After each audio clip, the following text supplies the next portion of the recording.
O futuro é hoje. Hoje é o dia que define o momento exato do futuro. Estude para ser alguém, seja honesto. Hoje é difícil dizer essas coisas. Não discutam com pessoas perturbadas. É perda de tempo, perda absoluta de tempo. Evitem o ódio, não cultivem o ódio. O ódio vem às pessoas, não compartilhem. O ódio é um veneno que só funciona se você beber. Se você precisa aceitar o ódio do outro.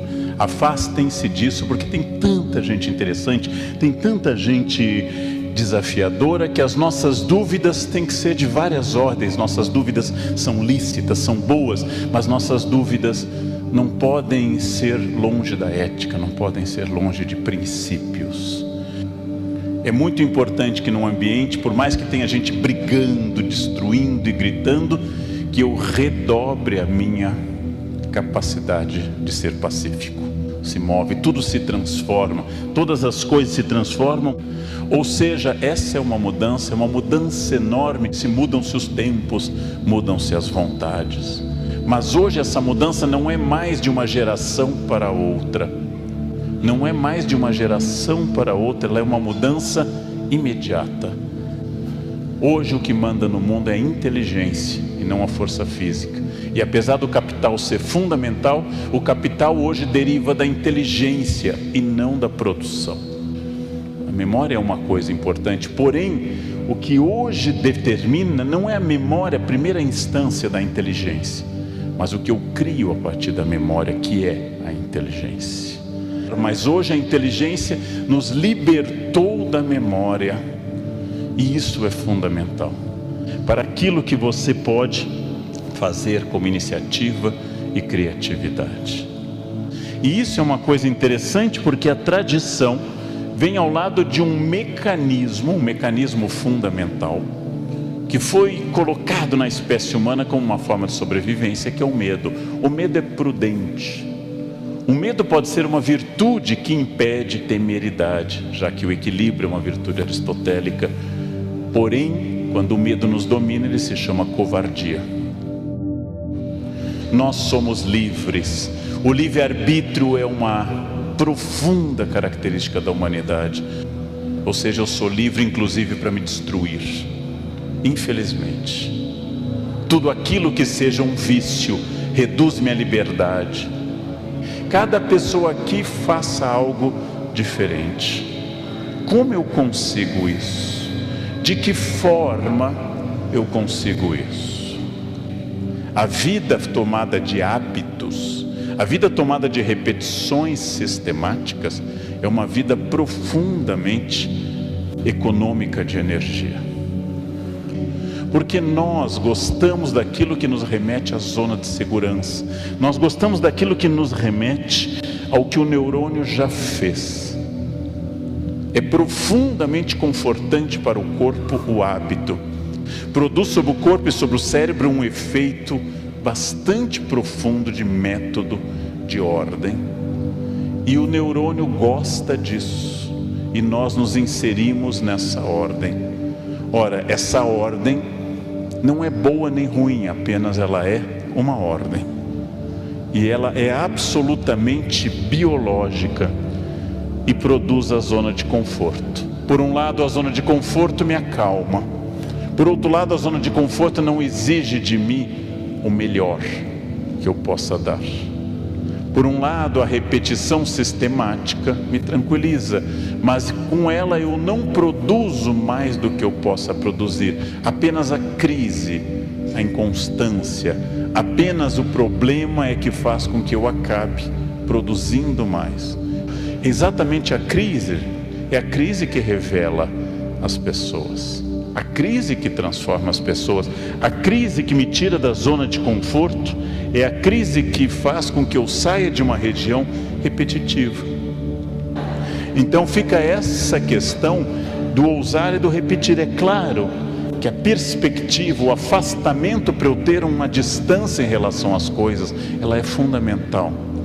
Mas saibam, tudo aquilo que me tranquiliza tudo aquilo que me leva para a minha região de conforto me afasta do sucesso. O sucesso eu não estou entendendo aqui como ganhar dinheiro, pode ser. Sucesso eu estou entendendo o intelectual, sucesso eu estou entendendo o empreendedor, sucesso eu estou entendendo a dona de casa, sucesso eu estou entendendo o religioso que tem objetivos e quer atingir o seu sucesso, perfeição da alma, acúmulo de dinheiro, cuidados com a família, seja o que for. Tudo aquilo que me tranquiliza me afasta do sucesso. Tudo aquilo que me deixa bem me afasta do bem e do desafio. Por isso que todos querem o sucesso, mas eu não sei qual é a escolha certa. Todos querem o sucesso, mas a escolha certa ela é sempre complicada, porque eu tenho que pensar quando é que chega esse momento chamado futuro. Eu nunca sinto o futuro porque eu estou sempre no presente, e o passado é sempre uma memória que já fugiu. Nunca chega o futuro, nunca chegaremos ao futuro, porque eu estou sempre no momento presente, e o minuto seguinte é o meu presente. Logo eu vivo num tempo contínuo, num tempo presente. Eu vivo permanentemente nesse momento, e esse momento só aconteceu porque eu tive passado. Ora, mas eu estou aqui porque eu fiz coisas no passado. Então, apesar de não existir futuro, não existe futuro. O que existe é o que eu faço hoje, que prepara o outro presente. Ou seja, o presente é cultivado por decisões do passado. O presente é cultivado por uma forma muito importante, porque não existe o ponto final, aqui representado metaforicamente por um paraíso tropical. Não existe esse ponto final. A cada lugar que eu chego há um novo desafio, há uma nova questão a vencer. Nunca eu vou chegar a esse ponto final. Eu não sei nem quem estará vivo em 20 anos. A vida é surpreendente, eu vou insistir nesse ponto, quando a gente pensa que as mudanças podem ser muito rápidas. Tudo é muito rápido, muito passageiro. Tudo se transforma e as questões do mundo permanentemente são desafiadas. E esses desafios são sempre um caminho aberto. Nós temos diante de nós um caminho aberto. Eu não sei esse futuro. Eu tenho apenas a capacidade de planejar o presente. O futuro é hoje. Hoje é o dia que define o momento exato do futuro. O futuro é hoje, porque amanhã será hoje. As decisões tomadas aqui nessa noite vão marcar as senhoras e os senhores para o resto da existência. São decisões diárias. Decisões tomadas sem clareza e que podem ter que ser refeitas, mas são decisões agora. Escolham o futuro. Ele nunca chega, mas ele é decorrência do presente. O que eu estou hoje é o meu futuro de ontem, e tudo que eu faço ou deixo de fazer afeta esse, entre aspas, futuro. Então essa questão é uma questão importante. Eu sou sócio majoritário da minha vida. Eu sou a pessoa que produz essa vida. Sócio majoritário não manda em tudo, é importante lembrar, mas manda bastante. Sócio majoritário não controla tudo, mas tem um imenso controle sobre as pessoas. Então eu sou o que produz a minha vida. Muitas pessoas me dizem: está chegando o Natal, eu me sinto triste no Natal, não gosto do Natal. Bem, transforme seu Natal numa data alegre. Faça, não fique reclamando. Buscam a infelicidade e quando encontram, permanecem nela e se surpreendem. Façam o Natal alegre, mudem a estrutura da festa. Ou seja, façam as coisas acontecer. Sou sócio majoritário da minha existência. Eu tenho uma consciência enorme disso. O corpo que eu tenho, o que eu sei, a família que eu construí, o conhecimento que eu acumulei, as minhas virtudes e os meus imensos defeitos começam com o pronome pessoal reto, eu.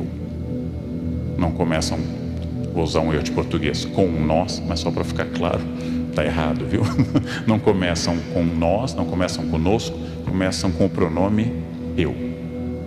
E é assim que dolorosamente eu sou fruto de uma vontade ou de uma falta de vontade, de uma ação ou de uma falta de ação.